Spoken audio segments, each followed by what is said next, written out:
Why do disabled employees struggle to make their voices heard in organizations? This question matters for individual employees, organizations, and society as a whole. When employees cannot speak out, they are unable to improve their working conditions or flag discriminations. Organizations lose valuable perspective and miss real opportunities for change. And society keeps lacking fairness and equality for everyone. So, if we actually value inclusion, disabled employees must get a say at work. But currently, organizations rather silence them. When I refer to disabled employees, I mean people with visible and invisible conditions. It seems like a paradox. They are the largest minority group in the workplace, yet one that often remains in the shadow.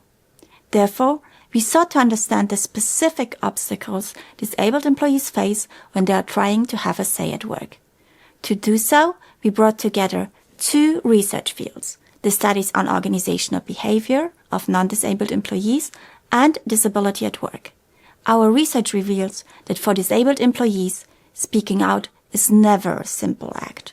Every attempt to raise a concern or share an idea involves what we call dilemmas, situations where every available option comes with a cost or a risk. The first dilemma concerns the disability identity.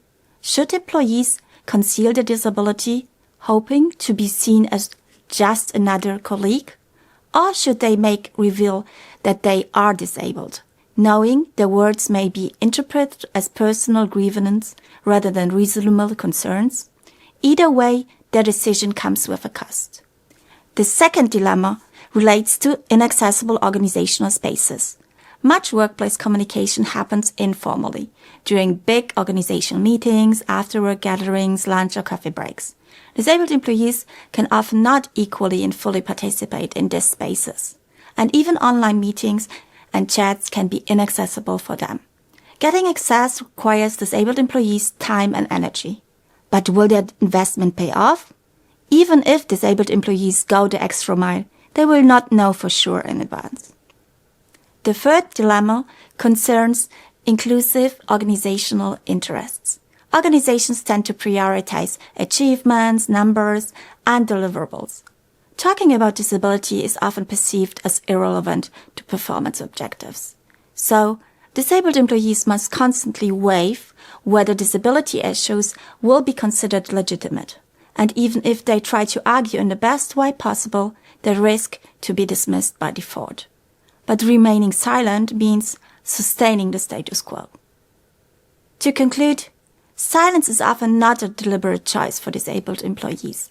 It is the result of these voice dilemmas that minimize them, limit their access and space, and diminish their topics in organizations.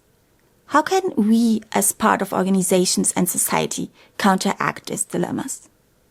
When you are a manager or part of the HR team, you can rethink how and where employees are asked to speak out. To whom are spaces and tools inaccessible? Which topics are put on the agenda? Are disabled employees considered genuine experts for disability, but also non-disability related topics? But even if you are just another non-disabled colleague, you can play an important role. Do you confront and question the stereotypes and prejudices you have about disabled people? Do you think and demand better access for your disabled colleagues? Do you advocate for and amplify disability topics in your organization? Not every employee can speak out in the same way, but we all benefit when each voice is heard. We will be part of fairer and more thriving organizations and societies that acknowledge the whole human experience, disabled or not. This is why disabled voices matter for us all.